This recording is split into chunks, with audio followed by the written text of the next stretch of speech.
Mwaramutse, mukanguke dusenge, Yesu ashimwe, izina rya Yesu rihabwe icyubahiro, tubyutse amahoro kandi tubyutse neza. Nizere ko ubu tumaze kumenyera gusenga, naho habaho kuko buri wese azajya abona umwanya wo gusenga wenyine byakunda. Yego, twaramenyereye, twaretse ubunebwe. Abanyarwanda bavuga umugani ngo ushaka inka aryama nkayo. Niba hari ikintu ushaka, byuka usenge.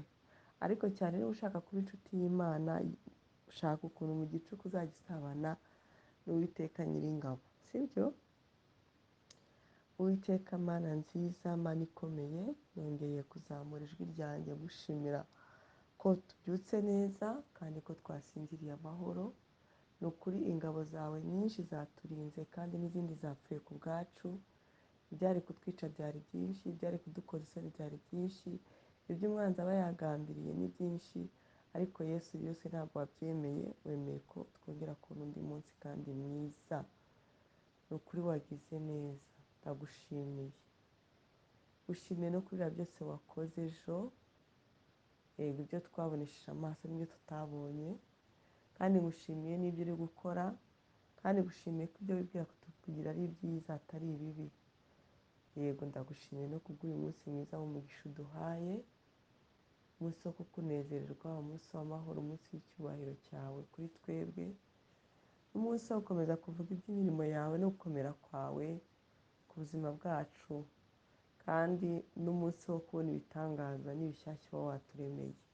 Twizeye kubona ibitangaza, twizeye kubona indwara zikira, twizeye kubona abadayimoni bava mu bantu, twizeye kubona Mwami utanga ibifatika, twizeye kubona Mwami buri wese icyo akwifuza akibona, twizeye kubona utanga akazi, twizeye kubona ukora amakwe, twizeye kubona uruhura imitima, twizeye kubona utanga amafaranga, twizeye kubona wishyura amadeni, twizeye kubona Mwami utabara buri umwe uri kuri ino gurupe n'undi wese uzanyumva. Twizeye kubona ibitangaza byawe kuko udahwema gukora kandi n'ubu uri gukora. Ndakwinginze Mwami Yesu Kristo, ukore buri wese icyo yagusabye. Ndagusabye ngo umutima wa buri wese icyo wifuje Mwami kimugereho kuko uri Imana ishoboye byose. Ndagusabye kandi kuko wabivuze ngo muhumurize abantu banjye, ngo mubabwire ko ibyaha byabo babibabariwe kabiri, kandi babwire ko ibyago byabo bishize. Mwami Yesu, rangiza ibyago. Birashoboka ko twakwinjira mu yindi sizoni kuko tukiri mu isi, ariko rangiza ibyago, urangiza ibigeragezo, urangiza ibibazo dufite, urangiza intambara. Mwami Yesu, ikimenyetso cyerekana ko wazutse ni uko watsinze intambara. Reka utsinde intambara Mwami tubonesha amaso, reka udukureho guhangayika, reka udukureho kwibaza, reka udukureho gushaka ibisubizo tukabibura kandi ubifite. Reka Mwami Yesu buri wese akubone mu maso, reka Mwami Yesu buri wese umutabare, reka Mwami Yesu buri wese abone ikiganza cyawe cy'iburyo, reka Mwami Yesu tubone ibitangaza, reka utangaza amaso yacu, reka unezeze imitima yacu, reka Mwami tubone gukora kwawe, reka imirimo yawe imanuke Mwami tuyibone. Turakwinginze, turagutabaje, turakwinginze Mwami Yesu Kristo, reka uze kudutabara, reka Mwami wigaragaze, reka Mwami tubone imbaraga zawe, reka Mwami uhumurize imitima yacu, reka Mwami nk'uko uvuga ngo ntutinye ko ntawakwizeye uzakorwa n'isoni, reka hatekweho gukorwa n'isoni kuko twese Mwami turakwizeye. Twizeye gukora kwawe, twizeye Mwami ko na nyuma ya zeruza, twizeye Mwami ko n'ahandi tugiye gukorwa n'isoni ugaragara, twizeye Mwami ko n'ahandi tutazi igisubizo ugaragara, twizeye Mwami ko naho twaba duhagaze imbere y'inyanja itukura wigaragaza, ugakora igitangaza tugatambuka. Mwami hari twebwe gukora igitangaza ntitwabishobora, ariko wowe icyo dufite ni ukukubwira, turabikubwiye ko dukeneye kudutabara.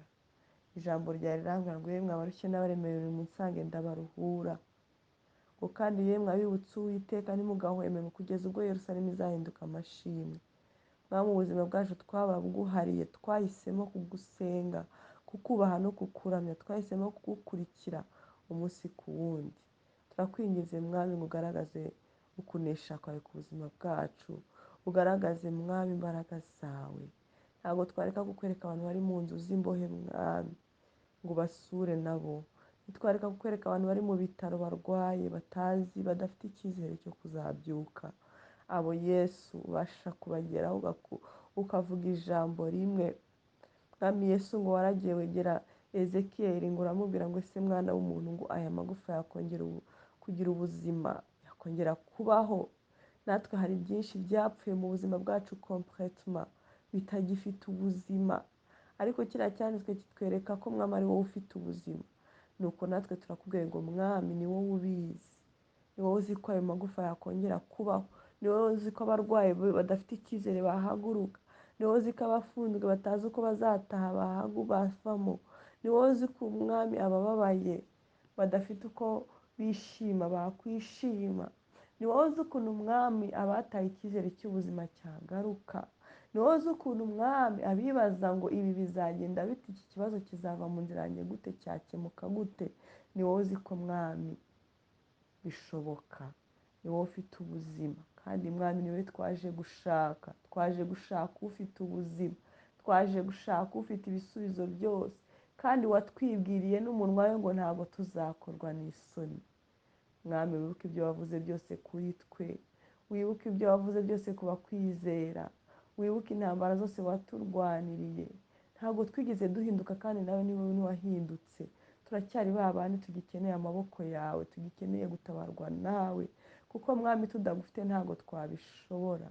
Niyo mpamvu nkwinginze mwami w'abami ngo witamurure, urebe buri umwe hano mwami, uhere mu mutima we, ugere mu mubiri we, ugere mu bitekerezo, ugere hanze mu buzima bwe bwa buri munsi, ugere mu bifatika, ugere mwami mu byapfuye, hanyuma ushyiremo umwuka wawe byongere bibe bizima. Ndagushimiye cyane Uwiteka Nyiringabo ko ubyumvishe. Ishimwe no gukomera ni ibyawe. Amen, amen. So turakomeje tugeze ku itegeko rya 25 je pense gutyo, murumva ko tugiye kujya kuri 30. So dutange platforme n'abakozi b'Imana bari hano bajye bashyiraho ijambo. Ariko iri jambo ry'amategeko ya Kristo ryaje kugira ngo twibukiranye ibyo Yesu yaduhaye, kugira ngo tumwinginge tubibemo, tuteye gutakaza igihe. Kuko hari nk'ahantu Yesu yavuze ngo nari nshonje ntiwangaburira. Twibutse abantu ko kugaburira abakene ari Yesu tuba dukorera. Gusa nyine tubikorana umwuka w'Imana kugira ngo tutaziteza ibibazo.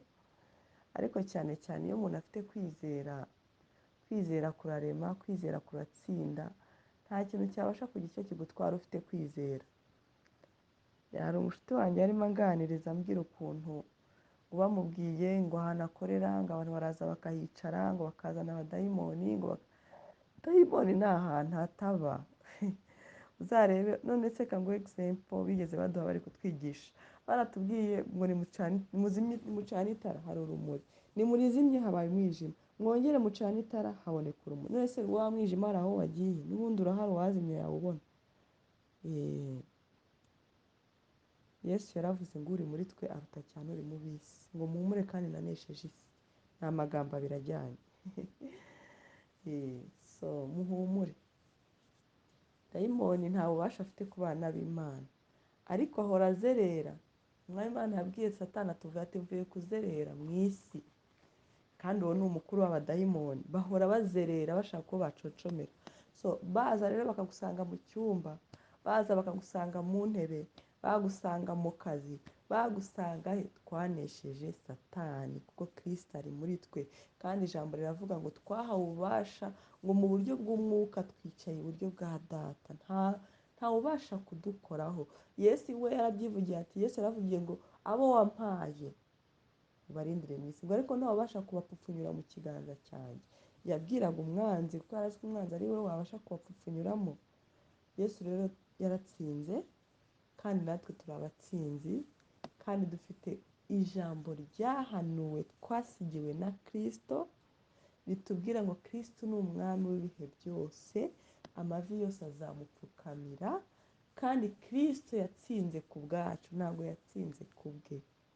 muhumure rero guhinza imitima, kubabarira. Hari n'ubwo umuntu agera mu muntu akaba akajugunya akavuga ati n'ubundi byaranze. Oya, hari ijambo ryitwa rema ritanga ubuzima. Rema katurivuge mu kinyarwanda, ni ijambo rirema nubwo atari byo rwose.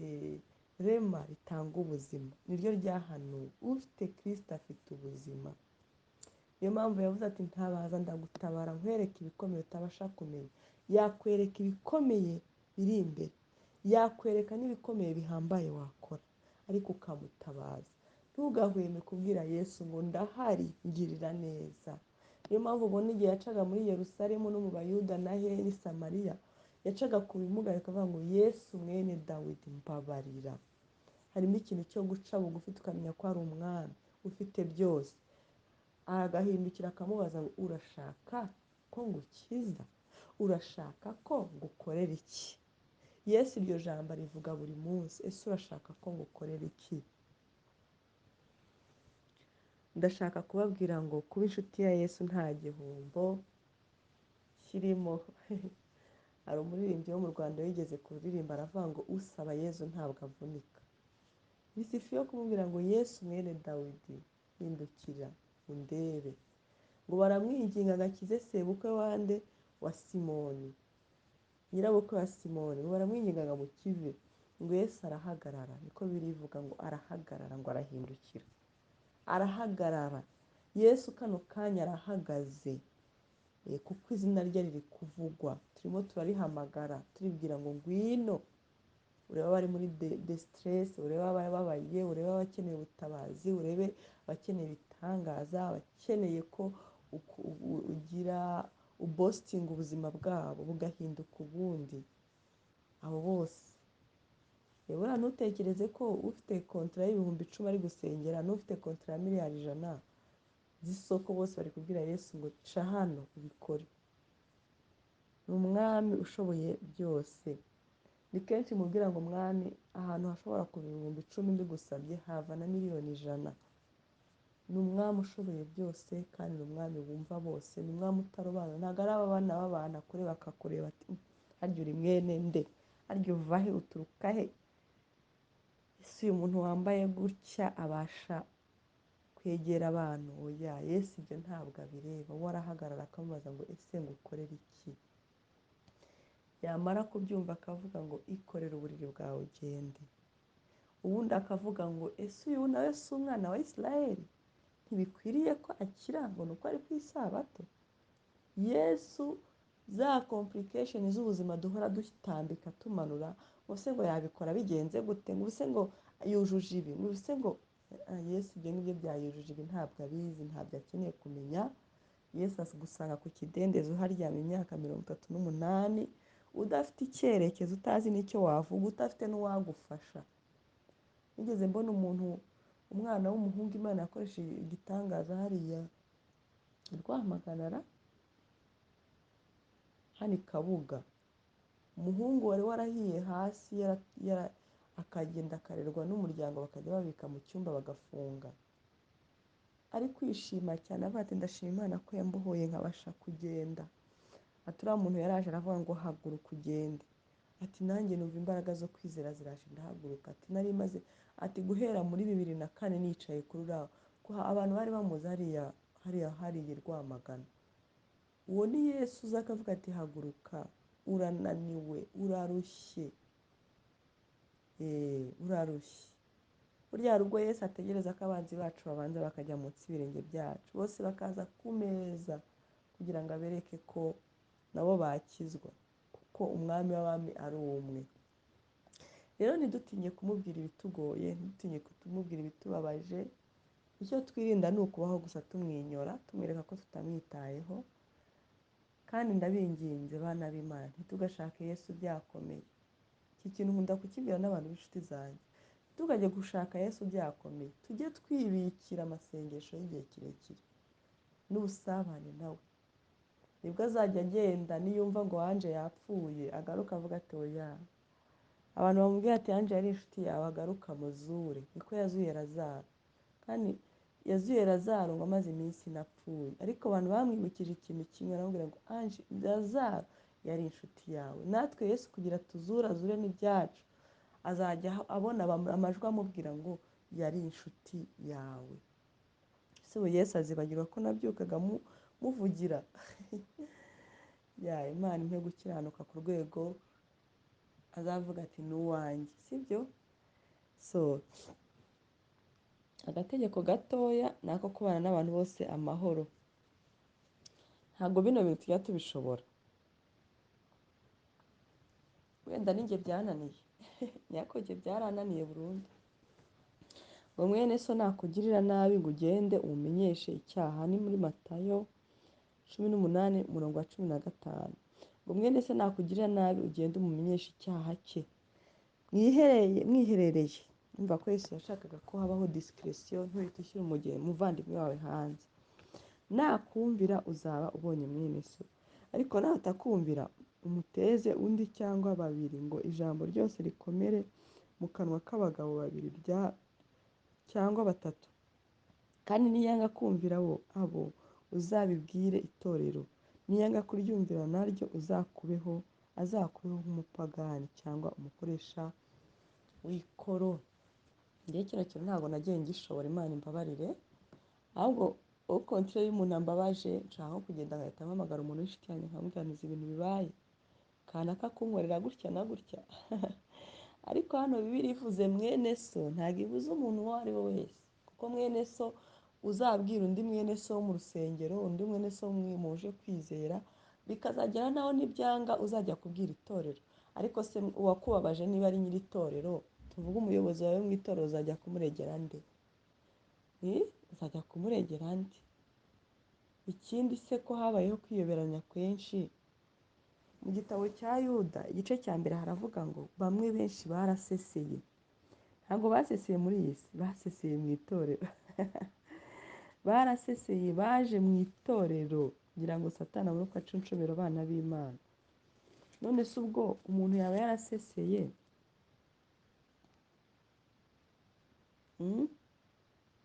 Bibiliya iravuga ngo kuko ngo bakundwa, ubwo nagiraga umwete ubu ni Yuda wo kubandikira iby'agakiza dusangiye, niyumvisemo ko mpatswe no kubahugura kugira ngo mushishikarire kurwanira ibyo kwizera bera bahawe rimwe, bakazagera iteka ryose. ngo kuko hariho bamwe baseseye muri mwe rwihishwa, bagenewe kera gucirwaho iteka. Ushobora kwibwira ko uyu muntu wakugiriye nabi n'ubundi ari mwene data, kandi ari umwe mu baseseye muri twe. Biragoye rero, bisaba umwuka w'Imana. Gusa hari ikintu gishoboka, umuntu ashobora kukubabaza ukabyuza ukabimira neza bikakwinjira, warangiza ugasenga ukabaza Imana icyo gukora, kandi umutima wakwemeza kujya kumureba, ukagenda ukamubwira uti muvandimwe, ejo narababaye kuko wakoze iki n'iki ntabwo cyanejeje.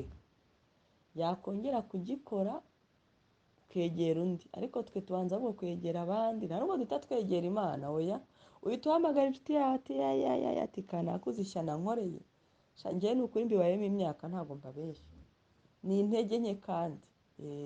ariko byigeze bimbaho ubwo umuvandimwe wanjye yangiriye nabi, njya kubibwira umuntu wari umumento wacu mu by'ubwami. uwo nawe ntiyambereye mwiza, yahise amuhamagara ngo wanjuze ibyo yaje hano kuvuga. undi nawe ati se yajya kubivuga azi ngo kandi nashanga twunge aduhuze. sometime rero biragoye. Umwuka wera ajya adufasha kugira ngo tubashe kubana n'abantu, kugira ngo aya mategeko yose atazatugonga. none se ubu niba tunanirwa kubabarirana ku byo tutumvikanyeho turi aberaho mu nzu imwe, abapagani bari hanze bizagenda bite? hari umuntu wansekeje ejo yarambwiye, namubajije ariko se ku cy'abarokore divorce zibishe nako zitwishe, ku cy'abarokore divorce zitwishe, hari abantu hano hanze, ntanga urugero mu bakatolike, ndavuga abakatolike buriya bagira za mariage zinambye pe, bakagumana bakabana, bigenda bite? yambwiye ikintu, arambwira ati buriya rero hari ikintu utazi, ati n'ubundi mu bantu uzi ko ari umusinzi, ati mu bantu uzi ko adashobotse ajya mu bapfumu, atari umuntu udashobotse, ati ukamwihanganira ati undi na murongo yari ko ameze, atari ko abarokore muhora mu expectinga ko Imana izabaremera abamarayika, ko mugiye kubana ubwo muri abarokore akijijwe, ati ibyo nibyo bituma ugera imbere ukagira depression, ati umuntu ko nari nzi ko akijijwe byagenze ya so icyiza rero njye natekereza kirushijeho ni ukuba aba intercessor, gusengerana, ugahera ku mukristo ukubura mu matuwarete no hanze, ukageza ku muyobozi w'urusengero basengera, winginga Imana ngo Imana itange ubumwe n'amahoro muri urwo rusengero, ubwami bw'Imana bumanuke, kugira ngo igihe cyose hazaboneka ikibazo cy'umuntu wagiriranye ikibazo n'undi bizanorohe kugikemura, kuko presence y'umwuka wera n'ubwiza bw'Imana buhari. Njye mpitamo gukemura ikibazo kiri hejuru ku buryo buri superficiel, nkabwira umwami Imana bariya abantu. For example tuvuge hari igihe abana banjye bahagarara hariya bavuye kurwanira akantu kanjye, murabizi abana bakunda nk'akantu kanjye ngo yagafashe, bagahagarara mama niwe yatangiye, kandi bose n'abana banjye, ruriya rubanza ndaruca gute? N'Imana bana no kugitureba, bitambwira umwuka wanjye, natangira ngo Imana bahe kumvikana, maze ukumva umwe aravuze ngo ntago ndetse ntago nzongera ngo gukina nawe, bagahita bumvikana kandi mu gitondo bakongera bagakina. Rero natwe icyiza mpita mvuga Imana bahe kumvikana, ko sinzi icyo bapfuye kandi nta ruhande ndi bujyeho. Natwe rero dusengerane mu itorero kugira ngo ikibazo nk'iki nikivuka umwe ku wundi hazabeho kumvikana, kuko umwuka wera azaba ahari, kandi umwuka wera ntashaka ko dushwana hari umuntu nzi njye nkunda kurakarira, hamubwira wa kuko icyo utaje kundeba ni iki, ariko iyo hageze kuko afite umwuka w'amahoro kuri njye nanjye nyafite, duhita twumvikana. No mu rugo abantu bashakanye iyo basenga bubaha Imana, ikibashwanisha kiba gito, kibura imbaraga kikaneshwa, ugasanga bafite nk'ikintu, umwe akava ku kazi n'undi avuga ati gukora ikiye uretse gato niduhura. Ariko iyo bahuye kuko fondasiyo yabo ari Kristo, fondasiyo ari urukundo ruri sincere rw'Imana, cya kintu gishaka kubatandukanya kibura imbaraga, nta nubwo bamenya aho kigiye, umwe arunanirwa kubwira undi nabi n'undi, urumva yaso. Rero ubuzima bwacu niyo mpamvu tugomba kubwubakira ku rutare, rya jambo Yesu yavuze ngo inzu yubatswe ku rutare, ngo mu gihe cy'umuraba ntabwo ibasha kunyeganyezwa, niyo haje amazi ntabasha kuyigurisha, ariko iyo yubatse ku musenyi ngiyo nyine iragenda ikagwa, ngo ubuzima bwayo bukaba bubi kurusha ubwa mbere. So rero ndagira ngo mbabwire ngo mwene so nakugirira nabi uzohite ubanza usenge, konsirite umwuka wera akubwira amagambo y'ubwenge uri bumubwire, kugira ngo nunamugera imbere ibyo uri bumubwire abyumve bitakugoye. Kandi cya kintu Yesu yatubwiye ngo yego yanyu ijye iba yego, oya yanyu ijye iba oya, mujye mugira sincerite, ibintu by'uburyarya tubireke. Nujya kumubwira uti muvandimwe ejo n'ukuri narababaye, ahari wenda umbabarire, bashaka n'injye wabyitwayemo nabi, ariko iki n'iki cyarabaye sinagisobanukirwa, kuko ari ijambo wabanje kubwira umwuka wera, umwuka arazamwemeza iby'icyaha cye, ahita akubwira ati muvandimwe mbabarira. Ariko umwuka wera natamwemeza iby'icyaha cye, uwo muntu ntabwo azaba ari uwaho hafi, uzegera undi umubwira uti kanaka yarambabaje, ariko njye nakoze amakosa, ahubwo nagiye mbibana, narangiza akabwira nk'umuntu umwe ya dore rero mu rusengero nzabibwira umuntu umwe w'umumama nzi ngo ndamwizeye, yo urusengero rwose rwuzura ibyo navuze nahise mbwira umwuka wera, ntabwo nabivuze ngambiriye gusebya, genda ubihanagure mu mitwe y'abantu, ijambo namubwiye ryose ndarigaruye, nawe ibyo yavuze mbitesheje agaciro. Nyuma nza kumva bavuga ngo uriya baramuzi nk'umunyamagambo, kubera ko batari barigeze banyumva muri ayo matiku, bahise bavuga ngo reka ni amagambo yahimbye. So rero ibintu byose bidusaba kugira ubwenge, Uwiteka Mana nziza turagushimiye kubw'ijambo ryawe. Ijambo ryawe rirambwira ngo ijambo ry'Imana rimeze nk'amazi, ngo ntiryari ryishakira inzira, nk'uko ryansinze hari n'undi ryatsinda, ishakira inzira kuko ari wowe jambo, utahe mu mitima yacu, uduhe kugukiranukira no kubaho nk'uko bikwiriye. urakoze cyane. Uyu munsi turawuguhaye, mwami uringaniza ahataringaniye, imbaraga z'ubwami bwawe zibe kuri twe, uburinzi bwawe bube kuri twe, uburane n'abatuburanye, urwane n'abaturwanya, we n'ingabo nto n'inini wimire abatugenza, inzira zabo zibe ubunyerere, ibigoyi bateze abe ari bo bifata ubwabo, maze mwami imitima yacu izava ngo niwe gakiza kacu. Ni ukuri marayika w'Uwiteka abirukanire kure mu izina rya Yesu Kristo. Kandi n'aba batugirira nabi mwami, ubahe mwami urumuri rwawe, ubagenderere babashe gufungura amaso, kuko erega natwe twahoze turi bamwe muri bo, ariko watugiriye neza. Hanyuma mwami umugisha imirimo y'amaboko yacu, nk'uko ijambo ryawe ryabitubwiye, ati nzaha umugisha imirimo y'amaboko yanyu. Yiha umugisha kandi mwami uduhe na prosperity, uduhe n'umunezero, uhaze kwifuza kwacu, kandi ibyo dukora udushoboze kubikora muri excellence. Tuguhaye imitima yacu ngo ibe ubuturo bwawe, imitekerereze yacu ibe iyawe mwami, ituyoborwe nawe. Tuguhaye imibiri yacu mwami, ngo ubwami bwawe buganze. Mu mibyimba yawe niho dukirizwa, udukize indwara kandi utubohore imbaraga z'umwanzi zose. Nk'uko isengesho ryawe ritubwire ngo uturinde ibyatugwisha muri temptation byose. Mwuka w'ubwenge atubeho, ariko cyane feva yawe itubeho. Twakiriye feva n'igikundiro n'ubwiza mu izina rya Yesu Kristo, amen.